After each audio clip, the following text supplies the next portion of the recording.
Okay, so this story is called The Day the Sky Turned White. Have you ever heard about a dragon who loved humans? Well, if you want to hear this amazing story, then start listening. The morning mist still clung to the thatched roofs of Elderglen when the dragon came.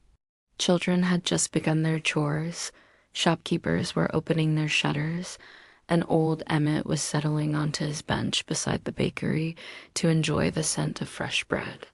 No one suspected that doom loomed above the mountain ridges, wings stretched wide, eyes burning like twin suns. With a rumble in its chest, it released a fiery torrent into the sky, a warning. Why have you come to Elderglen? Then it spoke, not in words, but in images that seared into their minds. Finally, the dragon showed them itself, trapped, wounded, desperate. Haurik, his face grim, turned to the villagers. The dragon is hurt, he said quietly. It needs our help. And with a final surge of anguish, it displayed the source of its torment. Another dragon, dark, cruel, dragging its chained form northwards towards the icy fortress. Fire, widespread, consuming, relentless. Chains, cold and unbreakable, binding and controlling. A fortress of iron hidden amidst eternal snows, shrouded in secrecy and malice. I know how to stop the dragon from hurting itself. He grasped his sledgehammer, a weapon that could dent dragon scale. Elwyn, the huntress, stood beside him, her iron-tipped spear held high. Fearful murmurs rippled through the crowd as the dragon circled slowly, a predator sizing up its prey. Then came the sound. A low, grating roar like mountains grinding together. But their admiration was short-lived. The peaceful moment was shattered by a sudden bellow from the dragon. As the dust settled, the villagers saw a change in the dragon. Had the dragon gone mad? Was it going to attack them after all? So the little human has gone to the Northlands, boomed a voice like rolling thunder. Foolish child, you cannot stop what is coming. Its eyes, moments ago filled with pain and desperation, now shone with a fierce determination. Its wings were vast, its scales the color of midnight, and around its neck was a collar of twisted metal. With a mighty leap, it launched itself into the sky, soaring higher and higher until it disappeared into the clouds.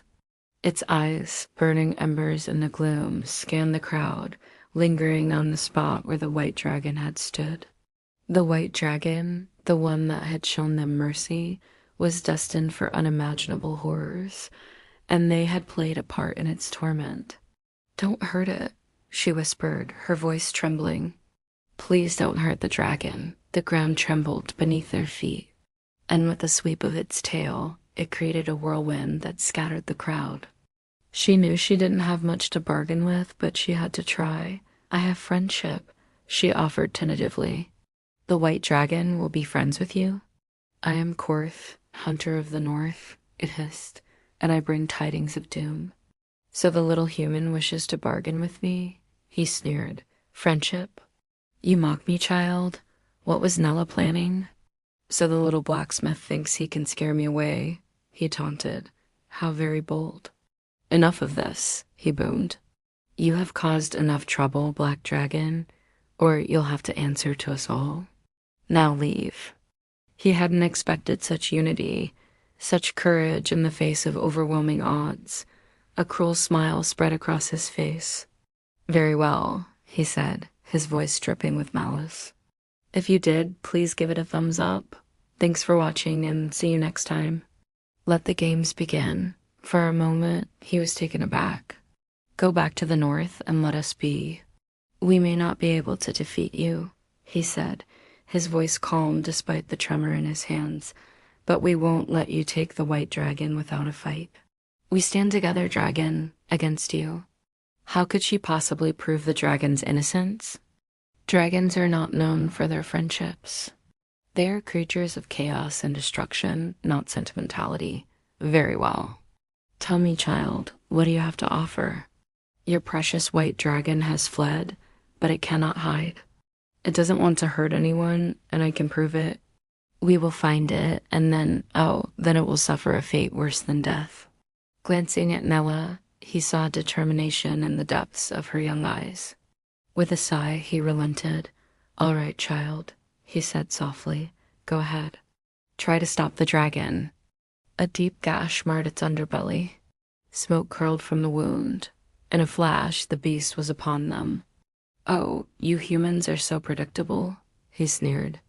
Always threatening, always brave when it's not your life on the line.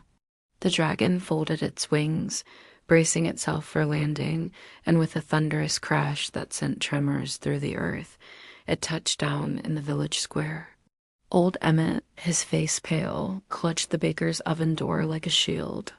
Dorian, the miller, huddled with his wife and children behind a stack of barrels. Even the strong and steady Howrick felt a chill crawl up his spine. Before anyone could respond, the dragon shifted restlessly, its eyes searching the crowd. It nudged Howrick, not aggressively, but insistently. Was it here to punish the villagers for harboring the white dragon? The earth trembled beneath the villagers' feet as a vast shadow swept over the cobblestone streets. As she stepped forward, the dragon lowered its head, allowing her to climb onto its snout. With gentle hands, she stroked its scales, whispering soothing words that only kindness could inspire. Mothers screamed, grabbing their children. Farmers dropped their tools. And from the heavens descended a creature of nightmare and legend, a white-scaled dragon, its body streaked with crimson lines as though carved from ice and blood. Its wings stretched nearly from rooftop to rooftop. Eyes like shards of frozen lightning locked onto the village square. Panic erupted. All except for Halric Ironhand, the village blacksmith, whose face was set in grim determination. But as it passed overhead, the villagers caught a glimpse of something odd. Halric met the dragon's gaze. "State your business, monster," he demanded, his voice echoing with forced courage. The dragon regarded them silently, its eyes flickering with an intelligence that sent shivers down their spines. The villagers gasped, shaken by the dragon's chilling revelation. A profound silence fell over Elder Glen. "How can we help it?" "We have no magic, no enchanted weapons," a woman whispered, her voice laced with fear. "We have courage," Halric replied, his gaze unwavering. "And perhaps that is enough." Just then, a small voice piped up. "I know what we can do." All eyes turned to the speaker, a small girl named Nella, who stood bravely in the open square, her gaze fixed on the majestic white dragon. "What do you suggest, child?" Halric asked, surprised by her boldness. "Please don't hurt it," she pleaded. "I can talk to it. I promise I can make it stop hurting." Her words hung in the air, audacious and innocent. He hesitated, torn between his duty to protect his village and the dragon's desperate plea. Nella took a deep breath, her gaze locked onto the majestic beast before her. The villagers watched in awe as the dragon seemed to relax slightly, its breathing growing calmer. Nella clung to its snout, her grip firm despite the chaos. The villagers stared up at the sky, their faces etched with worry. Suddenly, a booming voice echoed through the valley. The villagers craned their necks to see a new figure emerging from the clouds. It was another dragon, larger, darker, more menacing than the first. Fear gripped the villagers. This new arrival exuded menace, power.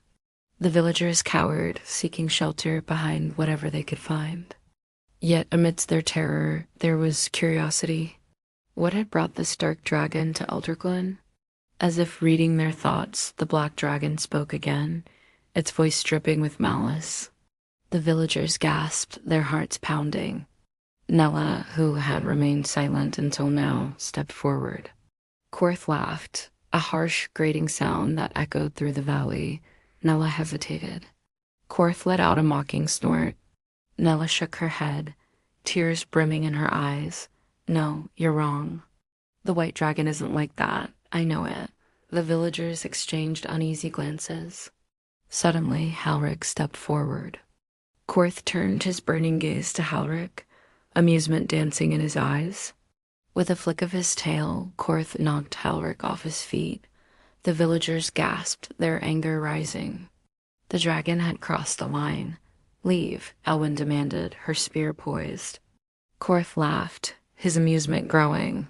He was enjoying their fear, reveling in their helplessness. But he hadn't counted on one thing, the bond that united the villagers of Elder Glen. Halric, brushing himself off, met Korth's gaze with unwavering determination.